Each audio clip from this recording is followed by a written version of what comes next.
Royal Challengers Bengaluru के हाथों Mumbai Indians की एक और हार। पर सवाल यह है कि क्या यह सिर्फ एक और हार थी या फिर ये 241 जैसे बड़े टारगेट के सामने जीतने के इरादे की हार थी। चलिए इसी सवाल का जवाब ढूंढते हैं। और यही वो सबसे बड़ा सवाल है जो हर किसी के मन में है। देखिए, 241 का टारगेट कोई मजाक नहीं होता। इसे चेस करने के लिए आपको पहली गेंद से ही अटैक करना पड़ता है। तो क्या मुंबई ने वो लड़ाई लड़ी? मतलब हार्दिक और रदरफोर्ड की छोटी सी कोशिश को छोड़ दें तो क्या बाकी टीम ने वो दम दिखाया? अब देखिए, बात सिर्फ इस एक मैच की नहीं है। ये एक पैटर्न बनता जा रहा है और 5 बार की चैंपियन टीम के लिए ये खतरे की घंटी से कम नहीं है। तो ये रहे फाइनल स्कोर। आरसीबी ने बोर्ड पर लगाए 240 रन, जो कि एक बहुत बड़ा टोटल है, और जवाब में मुंबई की टीम 222 रन ही बना सकी। अब कहने को तो ये सिर्फ 18 रन का फर्क है, लेकिन सच पूछिए तो खेल में ये फासला बहुत बड़ा था।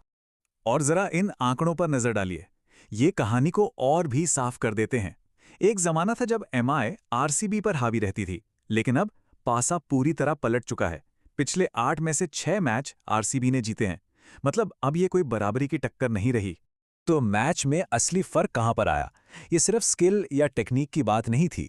असली फैसला हुआ इरादे में। एक तरफ थी बेखौफ अटैकिंग क्रिकेट, तो दूसरी तरफ एक अजीब सी हिचकिचाहट। आरसीबी की तरफ से तो भाई पहली गेंद से ही इरादे एकदम साफ थे। फिल सॉल्ट और रजत पाटीदार ने पावर प्ले में ही ऐसा तूफान मचाया कि मुंबई के गेंदबाजों को संभलने का मौका ही नहीं मिला, और इसी शुरुआत ने पूरे मैच का टोन सेट कर दिया। और ये स्लाइड इरादे के उसी फर्क को नंबर्स में दिखाती है। एक तरफ रजत पाटीदार थे जिन्होंने सिर्फ 20 गेंदों में 53 रन ठोक दिए, और दूसरी तरफ सूर्य कुमार यादव। जब टीम को हर ओवर में 15 से ज्यादा रन चाहिए थे, तब सूर्या ने 22 गेंदें खेलकर सिर्फ 33 रन बनाए। ये तो काफी नहीं था, बिल्कुल भी नहीं। सच तो यह है कि हार्दिक और रदरफोर्ड को छोड़कर मुंबई का कोई भी बल्लेबाज लड़ने की मूड में ही नहीं दिखा। रिगल्टन ने शुरुआत तो अच्छी की, पर फिर ठंडे पड़ गए। रोहित शर्मा तो पूरी तरह से आउट ऑफ टच लगे। सूर्या की हम बात कर ही चुके हैं, और तिलक वर्मा, वो तो एक बड़ी निराशा साबित हुए। 0। ये आंकड़ा देखिए, यकीन करना मुश्किल है ना। 58 से ज्यादा आईपीएल मैच खेल लिए, लेकिन तिलक वर्मा के नाम एक भी player of the match award नहीं है। ये साफ बताता है कि वो अब तक एक भरोसेमंद मैच विनर नहीं बन पाए हैं। तो ये तो हुई बैटिंग की बात। अब जरा सिक्के का दूसरा पहलू देखते हैं, यानी गेंदबाजी। कागज पर तो यह अटैक बहुत मजबूत दिखता है, लेकिन मैदान पर पूरी तरह से बेअसर रहा। जरा इन गेंदबाजों का रिपोर्ट कार्ड देखिए। ट्रेंट बोल्ट जैसे बड़े गेंदबाज ने 4 ओवर में 50 रन लुटा दिए, और मयंक मार्कंडे, उन्होंने तो सिर्फ 2 ओवर में ही 40 रन दे दिए। अब ऐसी गेंदबाजी के साथ आप 240 का स्कोर कैसे डिफेंड कर सकते हैं? लेकिन इन सबसे भी बड़ी चिंता की बात है जसप्रीत बुमराह की फॉर्म।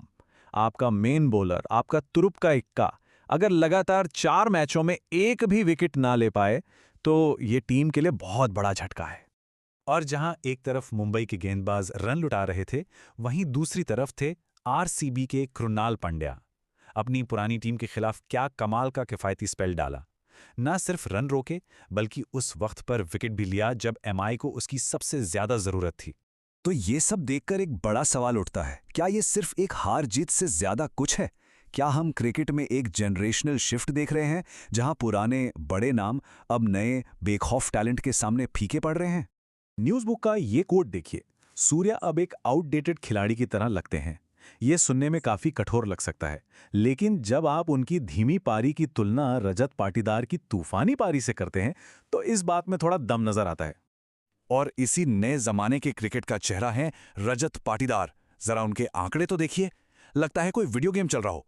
पिछले 4 मैचों में 195 रन और स्ट्राइक रेट 214 का।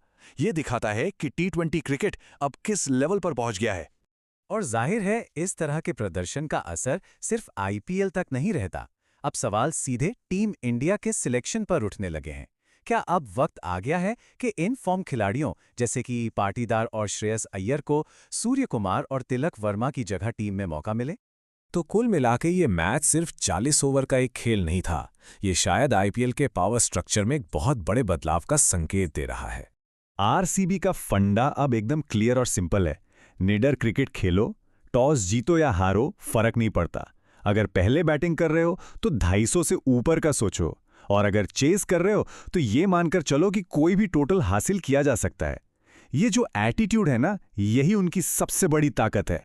और इसी वजह से अब कई एक्सपर्ट्स भी ये मानने लगे हैं कि मुंबई इंडियंस का दबदबा अब शायद खत्म हो रहा है। हो सकता है वो इस साल टॉप 4 से भी बाहर हो जाएं और उनकी जगह अब पंजाब और आरसीबी जैसी टीमें ले रही हैं। और हम आपको इसी एक आखिरी और शायद सबसे बड़े सवाल के साथ छोड़े जाते हैं। क्या आईपीएल में जो सालों से सीएसके और एमआई की बादशाहत चली आ रही थी, वो अब खत्म हो रही है? और क्या आरसीबी और पंजाब जैसी टीमें लीग की नई पावर हाउस बन रही हैं? शायद हम एक नए युग की शुरुआत देख रहे हैं।